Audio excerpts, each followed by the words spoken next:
Hey everybody, it's Aaron Murphy, the Gazette's Des Moines Bureau Chief here. We have something different coming to you with today's podcast episode, my one-on-one interview with Iowa House Speaker Pat Grassley.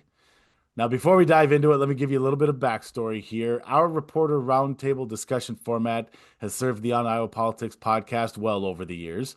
But like any healthy entity, we also want to always be thinking of ways that we can grow and thinking of ways we can bring Iowa politics and government news to our listeners in a different format.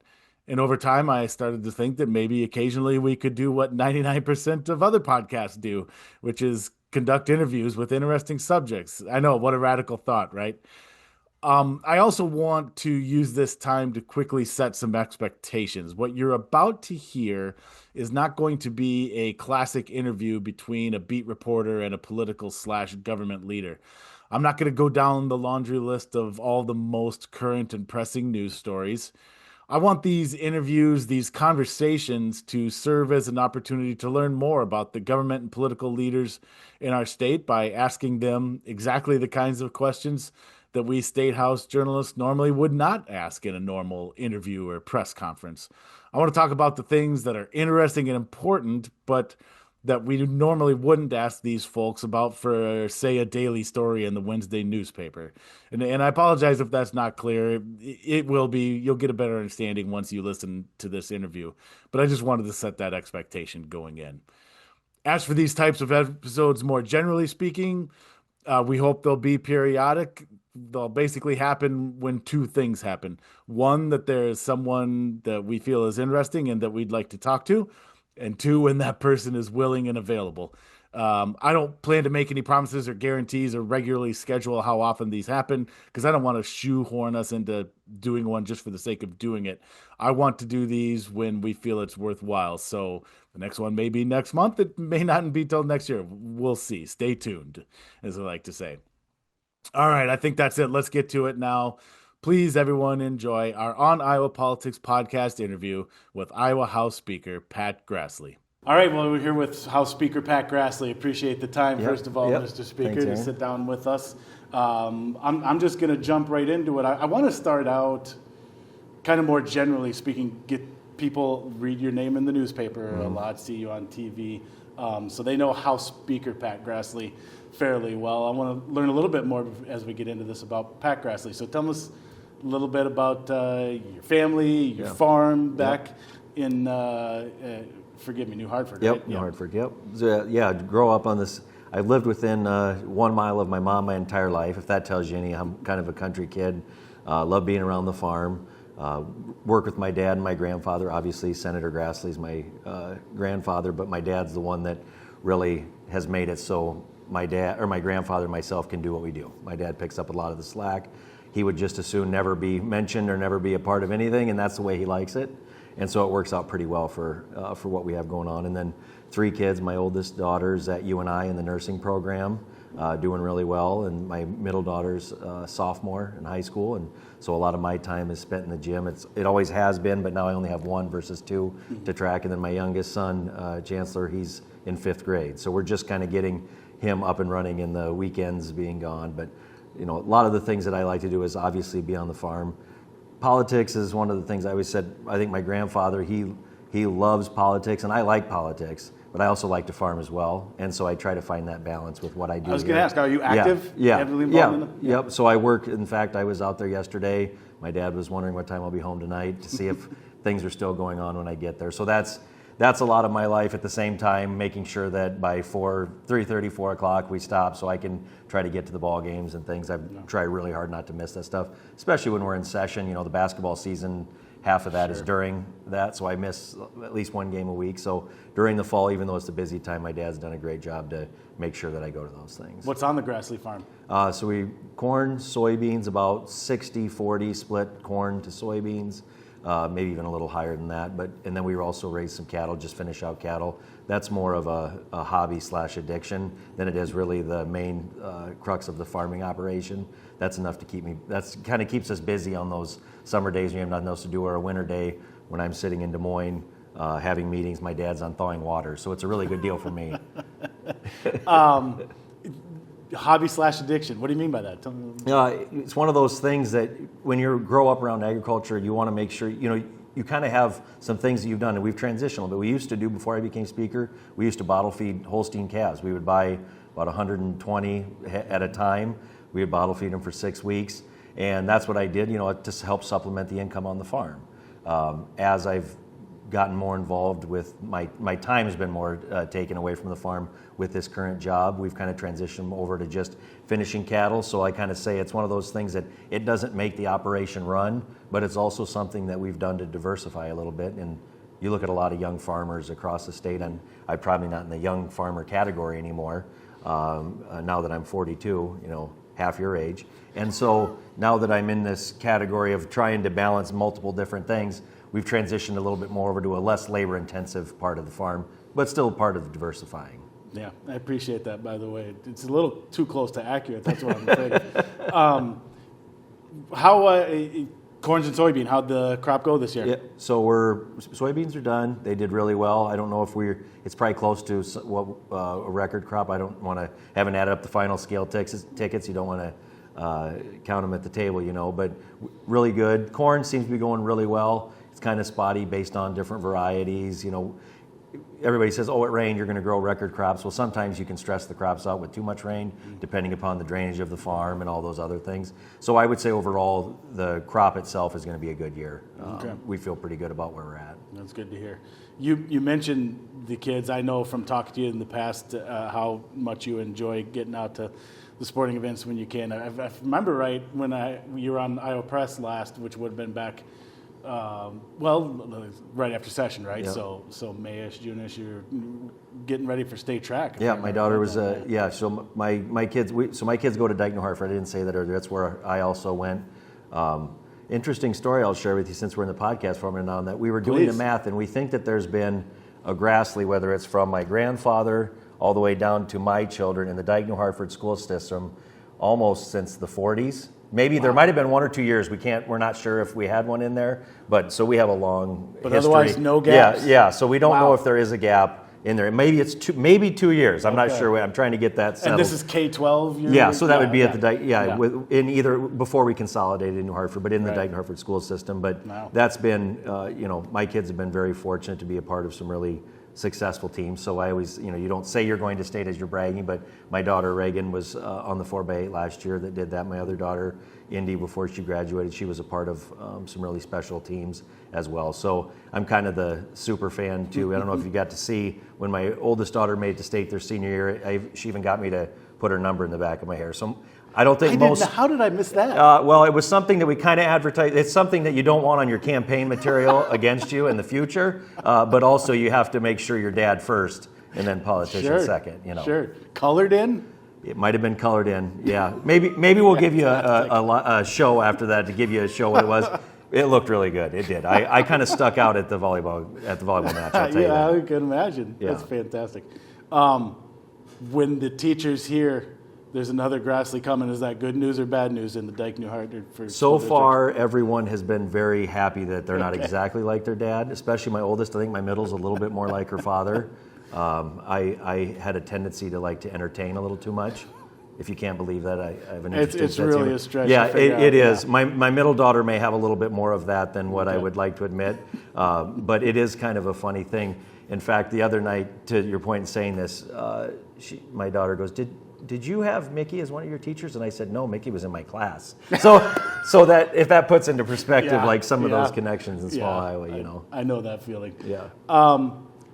Tell us what it's like to be Speaker of the House. It's a title that we all see and that our readers and listeners are familiar with, and like I said, read about. If someone were to just ask you, give me a quick description of what it's like to be Speaker of the Iowa House, what would you say to that person? It's one of those jobs that you think. So I was here. I'd have been here probably around 15 years or so before I ever really got into a leadership position. It's one of those jobs that I think everyone in the caucus thinks that they can do, and it's like, oh, I could do that. And then the person that's before you tells you, here's what it comes, and you're like, oh, that doesn't sound so hard. And then you get into it, and it's like, oh, there's a lot more of it. And that's the one thing that. Is that how it went for you too? And I would say even, I came from the appropriations chair for several years, had a good relationship with Linda, our Speaker Uppmeyer. and try to ask a lot of questions about what to be prepared for. But I think some of it is just understanding just the functionality of the House, not necessarily just what you see out there when we're debating, but committee assignments, who's on what committees, making sure that staffing of the House itself, who employs what, at what pay level. It's a very managerial position. Just keeping the trains moving. Yeah, right? and that's exactly right. And Yeah. it's one of those things that comes with the job of being Speaker that you don't really know what those things are. But now we've gone to a caucus of 67 members, and just managing that many individuals, that many personalities, trying to keep everybody as close to as possible on the same page. At the same time, like I said, some of the more difficult parts of the job is obviously you have to raise money. Also assigning who's going to be the committee chairs that you entrust to get things done. It's a very broad, it's not as simple as just you sit in the chair, hit the gavel, and then come talk to you guys every Thursday before we go home. I think that's what people may be seeing Absolutely. to think it what it is. Sure. But when I'm back home and I share those things, and I always say, okay, can I take off my Speaker hat to answer this question and just be Representative Pat Grassley? It's one of the parts that doesn't come with the job that they allow you to do. Usually that Speaker hat doesn't come off. Or when you're in a forum with other members and there's a question, everybody does this, there's an expectation you know the answer. Yeah. Is there anything, and maybe you've already answered this, but is there anything that might surprise people that you found in coming into the job that, when they hear that, that I have to deal with this, or I've had to do this, that people Yeah, I think some of it is just that managerial part of it. Yeah. I think that is the part that you would never realize, who what employees are in what office and all that. At the end of the day, it all runs uphill to the Speaker's office. When you have changes, people leave, new hires, all of those types of things are things that you would never think about that come with the role of the Speaker. That for me, that was probably the biggest, I hadn't thought about that before you entered into the office. Yeah. You touched on it, and I definitely wanted to get to this, the managing the caucus, and you have a new size. But before that specifically, I'm going to get to that too, but I want to start first. As you think about your leadership role as the House Speaker, which is also leader of the Majority Party caucus in the chamber, what kind of a leader do you see yourself in that role? Because I think different speakers have approached the job differently over the years. I'm a sports guy, so I inevitably fall back on sports metaphors. Are you a ref? Are you more like a coach? Are you a mediator? How would you describe? How about a really successful GM? How about that? Okay, and I would say guy. and I would just say it from the standpoint of I came up through the committee chair side. I chaired economic growth, I chaired agriculture, I chaired appropriations. I spent a lot of my time not being in the leadership in this office type thing. It was more of a running at the ground level to make sure the trains were moving at that level. And so when I ran for Speaker, I told me I understand the autonomy that comes with being a committee chair. You don't want to have somebody breathing down your neck every single day. And so there's times where I'm hands off and it's good. There's times where I'm hands off, or maybe some would say, why aren't you more hands on? But that's kind of been my approach. Is I try to put people that I have faith in and trust in to get things done, put them in their roles, not be overbearing, but at the same time, when there needs to be a level of accountability or somebody has to come in and try to clean up things, completely reserve that role. So that's kind of how I've approached it, and I think that comes with being a committee chair more so than having been in different leadership offices as you transition to this role. Yeah. Clearly that's the way you see best to lead. Is there a downside to that? There's sometimes there are things in which kind of have finally got to your level that it's like I would have maybe done that differently. But we are such a ground up caucus. I know you guys always hear us say that, but I really believe that you see how much time, and you've been around here long enough to know all the time we spend in caucus, and at the end of it, not even sure if we reached a conclusion, but we've vetted things and everyone had their opportunity to have the input. And we spend a lot of time doing that, and I think that's how you're able to do this in more of a GM type top level role. Put you in that position to take all that input. Everyone needs to be heard. That doesn't mean we're all going to agree, but I think that's why we've been successful to get things done. It's because I don't think anyone has ever left caucus and saying, well, I never get to have my voice heard. Yeah. And I think that's where you go down the wrong path of not taking the input from the folks that represent all these districts.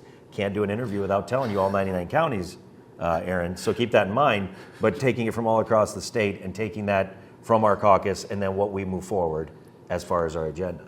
I am not kidding you. This is 100% true. I was going to lead the next question by saying, speaking of things you have to mention every time, your caucus currently Well, that should be scary that we're thinking counties. like each other. I just don't know for which person it should be more terrifying. Yeah, I know what media groupthink is. I've never experienced it this way. So, Iowa House Republicans have had the majority since the 2010 elections, 2011 session. We're in the year 2025 now.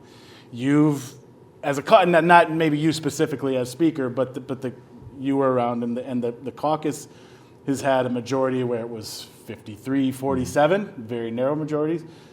You've seen now under your leadership a supermajority that's been as many as 67? Was that the highest? Yeah, 67-33 majority. Which is easier to lead as speaker? Well, I get to have a cop-out answer because I never had to when it was 53. Yeah. But that being said, being in that tight majority that we had at that one point in time, I think there's times in which everybody kind of sticks together a little bit tougher. And that's nothing against any caucus of any size, but you're kind of on an island and you're like, oh, we have to stick together. As the caucus gets bigger, there's a lot more personalities. And there's a lot more people that are going to be wanting to have their voices heard. So it does make it a little bit more difficult to manage, but at the same time, I think it puts us in a position because we've been able to pass things with pretty big majorities too. It gives you a little bit of that buffer zone when there's a little bit tougher issues that are maybe going to come up. But I would say the one thing from my perspective is since we took the majority back, I'm going to, after Representative Winchell's, now that he's moving on to do something else, I'm going to be the only member that has served consecutively since we've transitioned over from that being in the minority. So for me, I look at it not necessarily the size of our our majority, but knowing the differences in a minority versus a majority more so than really the size of our caucus. I would say for me that's more impactful than really what the numbers are we have as a House Republican caucus. Yeah, and that actually reminds me, because I didn't establish this. What was your first year in the legislature? I was elected in 2006, so I came in after the 2006 election, served my first 4 years in the minority with the Democrat trifecta, and I'll be the last, hopefully I'm reelected, but if I'm able to be reelected, I'll be the only member that's consecutively served that entire time. Yeah. So. Did you ever get questions from the caucus like, what was it like back then? Like, it's such a foreign concept now in our politics. It's been so long. Well, I think that, so I will tell you, when I was elected, this was actually on the House floor at one point in time. Okay. So this was out there. And it actually went off at the right time? Yeah, it went off just on time like I told you it was going to. No, the time, we don't worry about that. Like I said, it keeps meetings short. But the one thing that's very hard to try to get the message across, when there's only a handful of you that have been in the minority, is telling the membership, like, we're able to have these conversations. We're able to move things forward because of all the hard work we've put into keeping us and being in this majority. But if you haven't been there, it's just like everything else in life. If you've never experienced it, you can hear somebody like me stand up and tell you 100 times and maybe only get through to half the people. But that is, I would say, back to this question plus the previous one, that is the biggest distinction as far as that I see leading this caucus, is reminding that it's only a couple of elections that it took us to go to a Democrat trifecta, and then it only took us a few to go back to Republican trifecta. So things can change. Can change fast. One last on this topic of the big majority you have right now. I think, and I don't know if you've heard this question before, but a lot of people who watch this from the outside might see that and go, wow, he's got it so easy now. Like, they've got the big numbers. They can do whatever they want because they can lose a few votes, and it doesn't matter. Is it that easy? Is it that simple with the supermajority, or does that come with its own unique brand of challenges and just a different? Yeah, unique brand of challenges, yeah. I would say, from the standpoint. And they're not even necessarily bad challenges. Right. You never want to sit at a supermajority and complain. So I'm not coming across and complaining. But to your question specifically, it does have its own specific set of challenges. And again, there's been a lot of issues that we go into the caucus that you've seen in covering what we've done up here. Is not every bill that, whether it comes over from the Senate or proposed by the governor, leaves the House caucus the exact same way it does. And I think that speaks to how we try to do things in the House, take the input. But I think it also speaks to how we've operated in the trifecta as well, and the role that we feel like we've played. At the end of the day, we all have the same goal, but maybe we have different approaches, whether it's the Senate or the governor, to get to those places. And I think we've done a good job of putting our stamp on those things when we need to. So it isn't just like, there's all these Republicans, everything just sails through. I don't think that's the case. I don't think that's how we've operated, and I think that's actually healthy. Yeah. As we just established, you've been up here for a while, healthy tenure both as a legislator and now as speaker. Earlier this year, you gave some consideration to campaigning for a different office here in the state after Governor Kim Reynolds announced that she won't seek another term. That was something you kicked around, the idea of running for governor. Now that that's in the rearview mirror, you've decided to seek re-election to your spot instead and as speaker. What ultimately were kind of the driving factors to that decision when someone like you goes through that kind of calculus? What ultimately drives that final call? And I took a lot of time. I mean, I took a lot of time to think about that because I think it was something that I had enough people asking me to consider that you can't just. I think anyone that just, and I said this during session, anyone that just rushes to his decision and says yes, I'm going to run, I don't think has put the time in to think of what it all takes to do it. At the same time, you have to make sure you're getting input from individuals that. I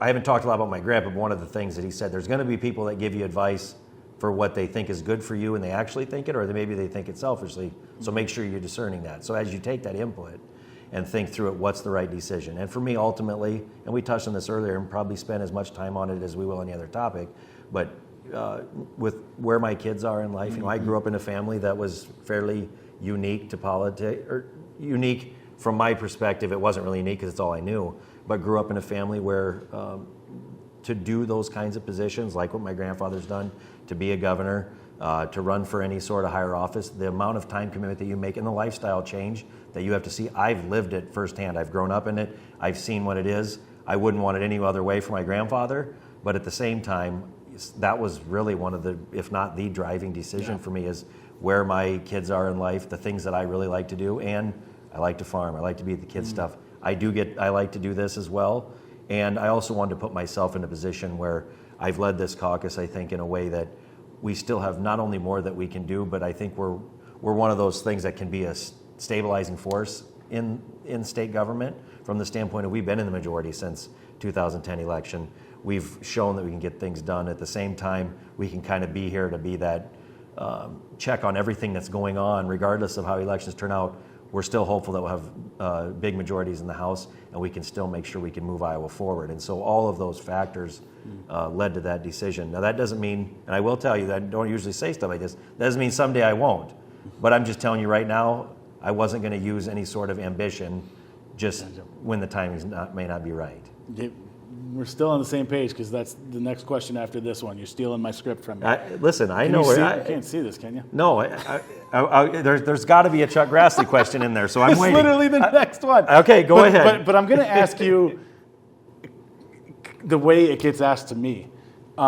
So many times over the years, I've had people who know what I do ask me or kind of talk to me in a way that they assume that Pat Grassley is going to eventually run for the Senate. And it not necessarily even to when Chuck Grassley retires, but just at some point, given your grandfather's path.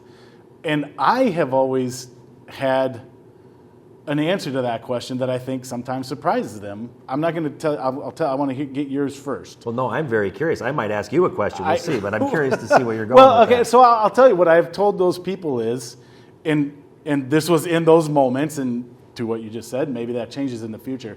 I have never got that impression from you that was something you craved, or that was like, okay, it was in your immediate future plan, right? Like, I'm doing this now, but when the time's right, I'm going to pull that trigger and I'm going to the Senate just like Grandpa.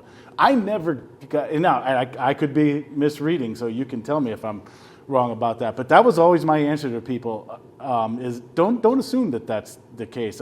Pat Grassley, that I have observed and reported on, you mentioned the committees you worked on. I know how much you kind of got that wonky streak to you, that policy streak to you. So in all those conversations, I would tell people, I wouldn't assume that, at least right now. And I think that's a fair answer. And this is kind of a funny way that I kind of started answering that question, because I mean, you've been around when did you start? You've been here almost my entire time. 12, 14. Yeah, so you've been here for nearly my entire time in the legislature, and I've always been asked these questions, and I kind of started saying, do you not think that over the last 20 years there was opportunities for me to do things that whether I thought I should do it or others should, that I couldn't have done it? And so I think sometimes your actions kind of show what kind of your indication is. And there's always, that's the funny thing, is there's always been this grand scheme that Chuck Grassley's waiting for when Pat's ready. Well, I mean, by 92, I think, when Chuck's 92, I think the plan would have probably been in motion by now if that was some secret conspiracy that had existed that all the politicos like to talk about. But again, it gets back to ultimately, it's not an easy lifestyle, especially going to Washington, D.C., or even what the governor does. I've seen what that time commitment is to do it right. You can do it. Anyone could just get elected and do a marginal job. That would be easy. But to do it the way the expectation would be on myself or the way that my grandfather has set an expectation for the Grassley name, that's not an easy lifestyle. Being on the road, all 99 counties every week, flying back and forth. Every year. Yeah, every week flying, be a tough one. Flying back and forth every week with him, hitting every county all the year, all 99 counties, like I said, the full Grassley. That's a lifestyle, that's a complete lifestyle change and a lifestyle commitment that I always, whenever anyone asks, like, what do you think about running for that? If I were them, I would take my advice more so than others because I've seen it close up, but sometimes I've seen others maybe not think through some of those parts of the actual implementation of the job. Yeah. So to that, and this is the one that you already stole a little bit, but I'm going to ask it anyways. Is House Speaker the ceiling of Pat Grassley's political career, or is the door down the road somewhere still open to other possibilities? I think I'm in a unique position because I also don't want to be in a position where I force myself upon Iowans either, because I think I have to think through that. You have to think through. There's a lot of egos that run for things for their ego. If I always have said if Iowans think that I would be the right person to do something, and I think my grandfather has taken this approach as well, and a lot of I don't talk to him on a daily basis, but I see a lot of the way he approaches things and then kind of pick up on the way he's always done it. If Iowans want you to continue to do something, you shouldn't close the door on it. I don't see anything that's like a this is what it will be type of situation. I like being House Speaker. I hopefully the caucus thinks I've done a good job and they want me to continue to do it. And so I enjoy doing what I'm doing. But I also have I'm only 42. If I was at retirement age and I wanted to go be on a beach somewhere or just sit in the tractor all day, that'd be a different question. But I think there may be an opportunity at some point in time, and if that's what Iowans would want me to do, I would be open to that. But it isn't like a Chuck Grassley said this date, so Pat Grassley does this. That's not what this looks like. Yeah. I want to talk about some legislative stuff now. Folks who follow the legislature closely know that even within the Republican trifecta, the majorities in both chambers and the governors, every once in a while that there's still policy disagreements. Again, for those people who might think, oh, that's easy, they can do whatever they want, that just doesn't naturally happen. And some of them have been contentious and publicly debated very passionately. I want to start with, I'm curious, Jack Whitford was the Senate Majority Leader, just recently resigned from that position, and Jack, people who follow this stuff know well, is going through some health stuff that he's working on too, but also has been in his position for a long time. How, given you two and your positions, managing your respective caucuses, and especially in those times when the caucuses don't see eye to eye, that ultimately falls on the two of you, often in closed-door meetings, working this stuff out. How was your relationship with Jack Whitford? I think people would be curious to hear. Yeah, so it was actually really interesting from the standpoint, Jack actually has, everything comes back to New Hartford, Iowa, just letting you know that, Erin. But I didn't really know Jack that well, obviously, until we both started in this business. But Jack's roommate in You college, weren't an Iowa State football fan? I was not necessarily, no. I tried out and they said I was too talented, I should go straight to the draft. But Jack's roommate at Iowa State was actually a Dike New Hartford grad. He played football there as well. Okay. So I didn't really know Jack, but he's kind of got that connection. Jack still, we'll talk about people that we both mutually know from his time through doing that. So he's kind of got that connection back to that. But the interesting part about it and why we were able to, I think, to build a relationship, and even when we disagreed, because we would both agree that we both did disagree during times, but I don't think everyone knew that we did. That's the part in which a role like this is especially working across the rotunda, because we both have our personalities to manage not only just our own but the members, but making sure that even when you have disagreements, that the caucuses don't know we're at each other. I think that's a good sign of leadership from both sides. But Jack and I are, similar ages.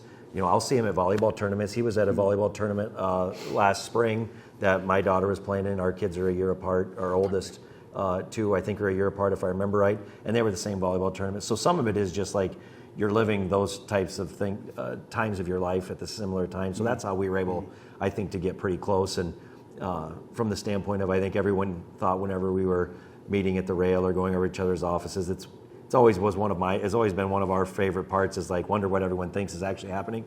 And who knows, we may be back here talking about AAU volleyball for all you know. You don't even know. I want to share this because I want people to hear this, because I think this is such a fun story. And in full disclosure, we talked about this after an Iowa Press taping once after the cameras turned off.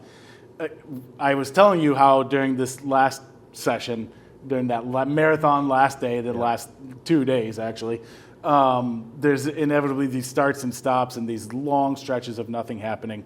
And this was one of those, I think, literally overnight hours. And we saw Jack walk across into your office, and the whole time we out on press row were trying to ourselves, oh my God, what bill are they talking about now? What bill just got resurrected? What are they negotiating? What are they holding out for? Yeah. And we asked you, do you remember what you were talking about in that meeting? And your answer was? I think, if I remember my answer was, I think he just came over just to shoot the bull with me, is about what it amounted to. And that's that is so funny about that. And that kind of puts into perspective of like the intensity that when we're in the daily grind of whether it's wrapping up session or an intense debate.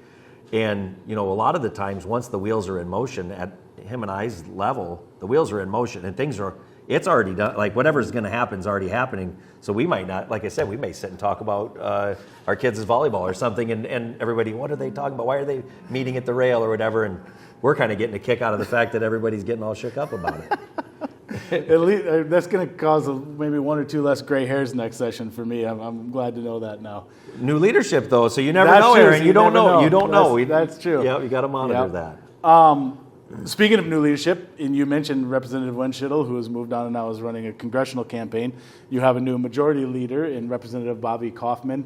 I had to ask you about this, and I'm curious your early thoughts on this upcoming session and getting bills passed, given that Representative Kaufman has expressed his frustration with the governor's veto of last year's eminent domain and pipeline legislation, and had some pretty strong quotes about basically saying, as far as he's concerned, any bill with her name on it is dead on arrival. And now that he's in a leadership position, that majority leadership position, he very much has a voice in what bills move through the Iowa House chambers.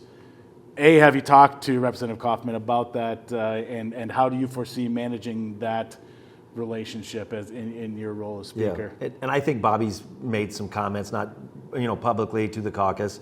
I'm not concerned about that. I know that as a former committee chair who went into a leadership role, I know sometimes as a committee chair you have to behave a little bit differently, and maybe you can throw a few more grenades around than what you can, and sometimes when you're in these offices. You've known Jeff Kaufman a long time too. I think it's a family trait that they both have, and we appreciate that about them. But I'm not worried about that whatsoever from that impacting it. Now that doesn't mean we're going to do whatever we're. Right. I think we've displayed that there are times where we will disagree with the governor. There are times in which we'll want to get stuff done working with the governor, and we're going to behave the same way that we have.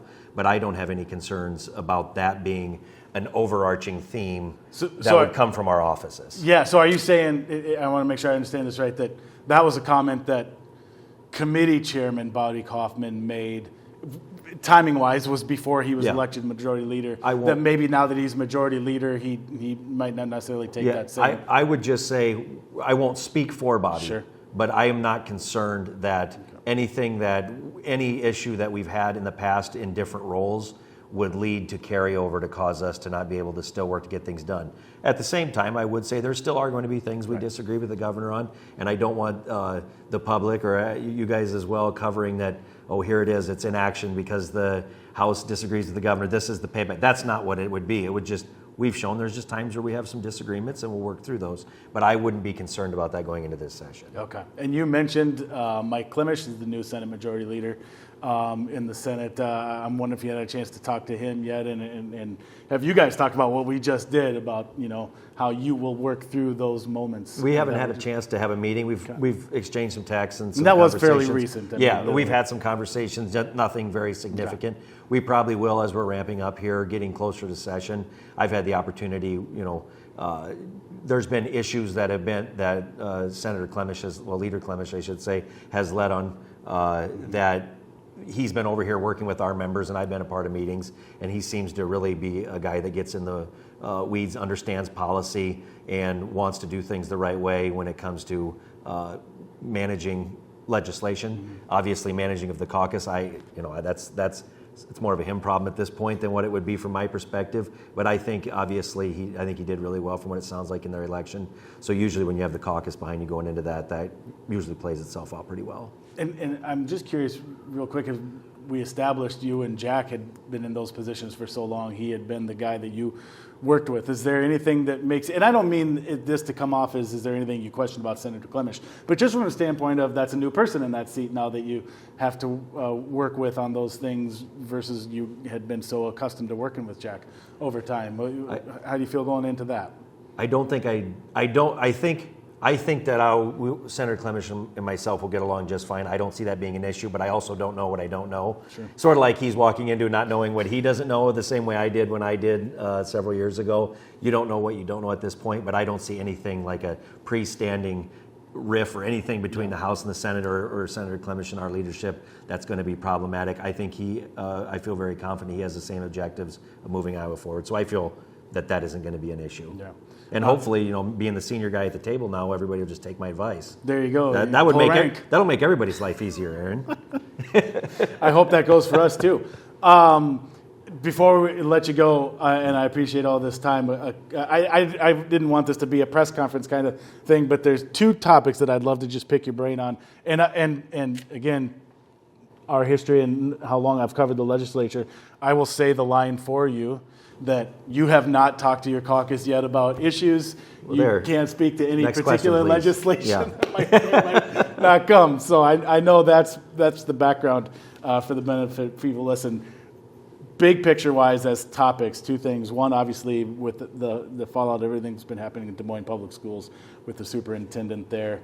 I'm just wondering, broadly speaking, what you see the legislature's role in / the state's role in addressing any potential or perceived issues that arose with Mr. Roberts and his record and his resume and all those things. What do you foresee as, at the very least, Iowa House Republicans' role in addressing that? So we've already, Representative Thompson, chair of the Oversight Committee, has already asked the school district to keep all of their records, fully expecting that there's going to be oversight hearings. I will tell you up front, I don't know what the timing is, so I've kind of answered that not knowing the answer to that question. It seems like there's something new almost daily that we're hearing about this. Now it sounds like it's multi-state. I mean, there's a lot of stuff going on here. I guess I know this is a big deal. Yesterday I had a meeting with one of my boards of supervisors. The first question out of the gate was this, like, what's going on here? Like, it was a more informational question. And here's what I've said is, we're not going to rush any judgment. There is something here. We know there's something here. But at the same time, I don't think it would be smart for us just to say, okay, this is what happened and this is what we're going to do about it today. Now, we reserve the right to do whatever may be found or react appropriately, whatever that would be. I just don't know what that timeline looks like. But my answer to your ultimate question is there will be hearings as far as the Oversight Committee. I don't know when. And it won't just be focused on the Des Moines. Obviously, all the attention is to the Des Moines School District today. But we need to make sure that that this isn't a bigger problem that maybe exists. Obviously, it's getting a lot of attention. Right. And we hope that it's not a bigger problem. But I think we're going to take a very deep look into just not only the school district itself, some of these headhunting agencies, some of this other. This is procedures. This is more than just, hey, we're going. And I don't want Iowans to think that we're just going overboard. My fear is going to be this looks like some witch hunt by Republicans No, there was some dereliction of duty here at some levels. I don't know who, how, or what. We need to find out what they are and make sure this is either isn't happening in other school districts or it doesn't happen moving forward. So I guess I can't give you exact timelines or what those look like, but the answer, I guess, is yes, there will be action taken by the House. I just don't know what the extent of the results will be. The one follow-up I'll ask you real quick on that, there have been some, and it's individuals, it hasn't been from leadership positions, but some legislators who have posited that maybe the state, and I believe it would be the Board of Education, it wouldn't be the legislature, but that the state should actually come in and take over operations of the Des Moines Public School District, at least in the interim. Do you see the problem being that significant? I think today I'll give you my honest answer and my politician answer. I don't know if I can answer that because I don't, like I said, I don't know what the depths of this are. All I will say is just for the benefit of yourself, the listeners, the readers, my caucus, I don't think anything should be off the table, but I also don't think we should force something until we know what we're working with here. Fair enough. And the other one, it got to touch on this just because it is sort of the driving factor of some of the stuff we talked about earlier when we talk about differences on some policy things. The eminent domain and the pipeline stuff is clearly going to come back again in 2026 session. How do you foresee getting from where we are now, which was there was a bill, but it was a very divided viewpoints on the bill, and ultimately it was vetoed by the governor. How do we get from where we are in those circumstances to a bill that can have enough support to get down to the governor's desk and get her signature on it? I don't know if I had that answer, I would probably have a lottery ticket to play because I'm not sure that I can sit here and tell you what that path is forward. What I do know is that and I've told everyone this is an issue that's not going away. The eminent domain issue is not something that just with time there's less frustration, asking of the legislature to act. So I would say from that standpoint, I don't know what the final solution ends up being, but for anyone to think that just time is it, and that doesn't even mean that every bill we've passed was the perfect bill. I won't sit here and say every one of those bills was perfect, but the fact that I think that we have passed several bills out of the House over the last couple of years that have tried different approaches on this, we've shown a willingness to try to find a solution for the eminent domain issue. We need everyone else to kind of have a willingness to come to the table and say, okay, you're right, eminent domain's not going away as an issue.